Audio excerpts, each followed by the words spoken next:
দুঃখ পাস না বোন? আমি তোর সাথে স্কুলে যাব, সারাক্ষণ খেলবো, তুই কষ্ট পাস না? অন্যের লাভ ক্ষতি নিয়ে আমি আজকাল খুব একটা ভাবি না রে মিনু, শুধু নিজের হিসেবটুকুই বুঝি। আর নিজের হিসেব এটাই বলছে যে আমার অনেক দিন ধরে না একটা ক্ষতি চলছে, জানিস তো, অনেক দিন ধরে। এবার লাভের মুখ আমাকে দেখতেই হবে। তো অন্য কার কি হলো, ক্ষতি হলো, লাভ হলো, হলো না, আমার কিচ্ছু যায় আসে না।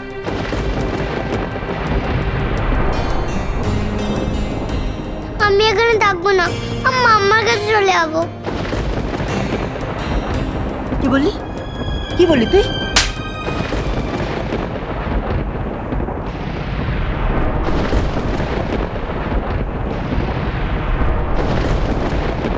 তখন থেকে তোর বাজে কথা শুনে যাচ্ছি, কিন্তু আর নয়।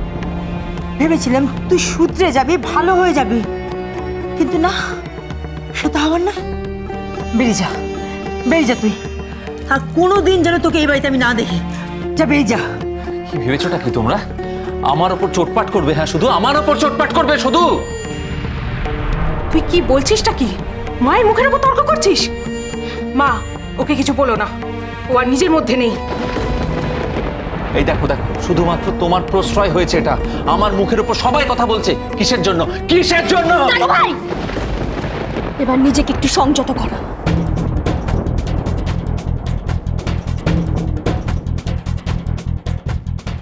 দাদা ভাই, তুই এতটা খারাপ হয়ে গেছিস? তুই বড় মার গায়ে হাত তুলতে গেছিস?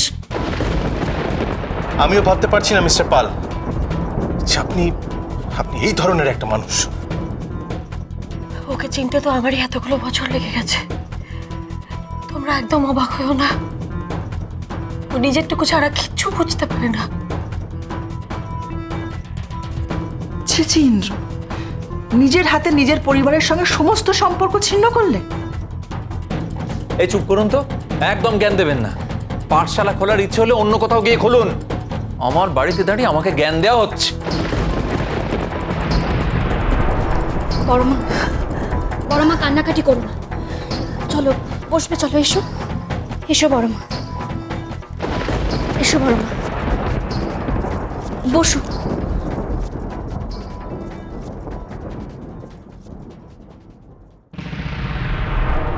আমার চোখের সামনে থেকে ওকে চলে যেতে বল, নইলে কিন্তু তোর আমার মরা মুখ দেখবি। তো সহজ, মরতে গেলে সাহস লাগে মা, আছে সেই সাহস? যত সব নাটকবাজি। আচ্ছা ঠিক আছে, খোঁজ নেব তুমি কবে মারা গেছো। মিনু, শিশা কাঁদতে কাঁদতে কোথায় চলে গেল রে?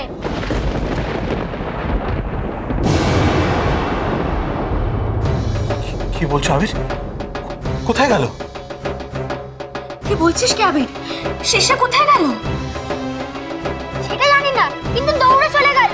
আমি তো তাই তোমাদের বলতে এলাম। সর্বনাশ, এক্ষুনি খুঁজতে হবে তো সব জায়গায়। কি হবে এবার? কোথায় গেল শেষা? আচ্ছা, ও আমার কথাগুলো শুনে ফেলেনি তো? ও জানতে পেরে যায় না তো যে আমি ওর মা নই?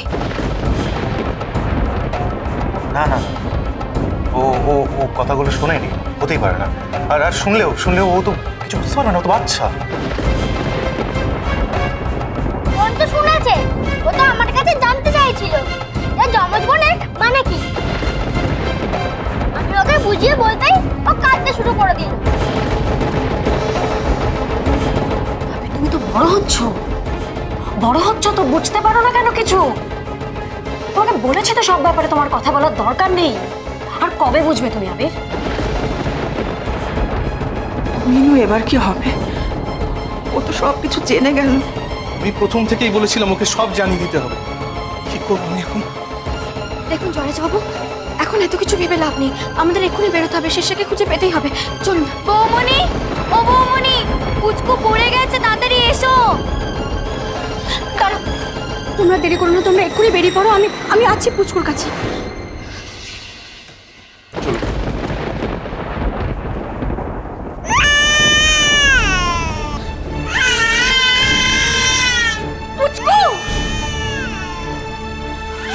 পুচকু, না না না শোনা না, এই তো না শোনা, কাজে না, তুমি তো শোনা ছেলে, তাই না? আর বুঝো কান্না। এই তো মামা এসে গেছে। ভগবান রক্ষা করেছে।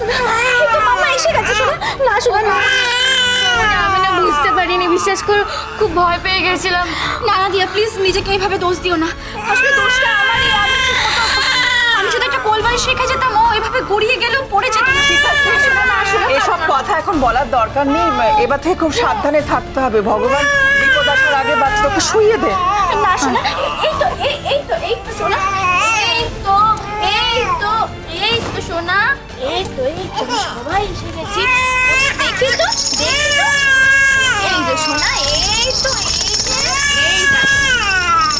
শোনা ছেলে, তাই না? শোনা, এই তো ভাগ্যেশ আমি জামা কাপড়গুলো কাচার জন্য মাটিতে রেখেছিলাম, নাহলে যে কি হতো কে জানে। ভগবানের উপর বিশ্বাস রাখ, দেখবি উনি সব বিষয় রক্ষা করবেন। কিন্তু মা,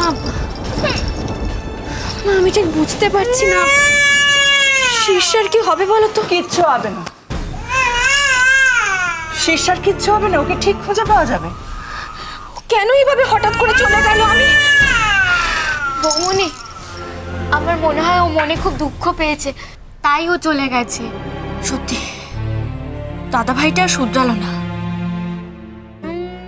এসব ভেবে কি লাভ, যা হবারটা তো হয়েই গেছে। শিষ্যা খুব কষ্ট পেয়েছে।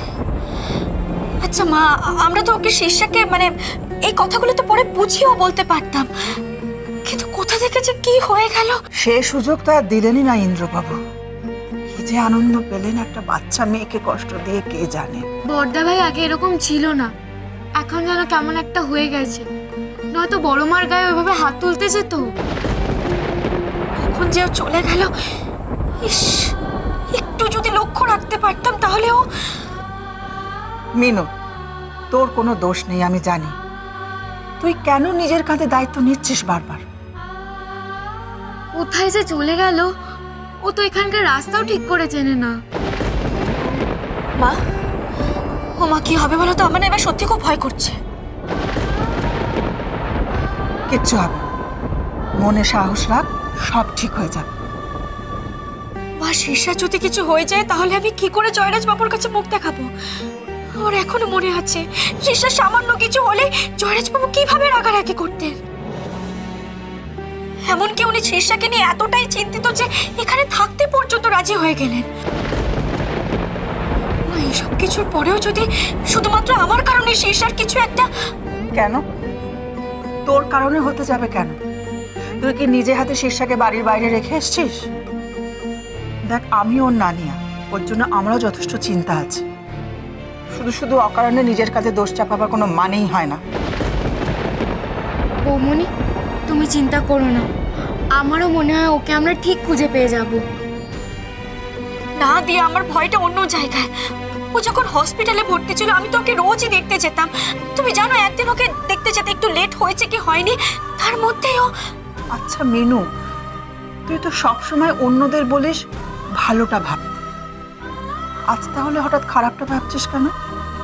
আমি বলছি শোন, শিষ্যাকে ঠিক খুঁজে পাওয়া যাবে। বা আমার ভয়টা অন্য জায়গায় হচ্ছে। ওরা তো এখনো পর্যন্ত ফিরলো না। শিষ্যাও দূরে কোথাও চলে যায়নি তো? ও সবকিছু জানতে পেরে গেছে। ওর যদি কিছু একটা হয়ে যায় রাস্তায়, ডক্টর তো বারবার করে বলেছিলেন। তাই আমি ভয় পাচ্ছি। ও যদি রাস্তায় কিছু হয়ে যায়, ও যদি অসুস্থ হয়ে পড়ে, তখন আমরা কি করবো? আমরা তো কোনো কিছু জানতেও পারবো না। ঠিক আছে, আরেকটু অপেক্ষা কর, আমি বলছি ওকে ঠিক খুঁজে পাওয়া যাবে। আমারই ভুল হয়েছে। আমার সব সময় উচিত ছিল শিষ্যের প্রতি খেয়াল রাখা। দাদা ভাই চলে আসাতে আমি যেভাবে। মিনু, শিষ্যার যত্ন নেওয়ার দায়িত্ব যতটা তোর, ততটাই দায়িত্ব কিন্তু আমার বা জয়রাজের। আজ যেটা ঘটেছে সেটা একটা অ্যাক্সিডেন্ট। তুই কেন বারবার নিজের কাঁধে দোষ চাপাচ্ছিস? দিনের পর দিন তুই ওকে আগলে রেখেছিস মায়ের মতো, তাহলে আজ মা, আজ যদি শিষ্যের কিছু হয়ে যায় তাহলে এত চেষ্টার কোনো দাম থাকবে না।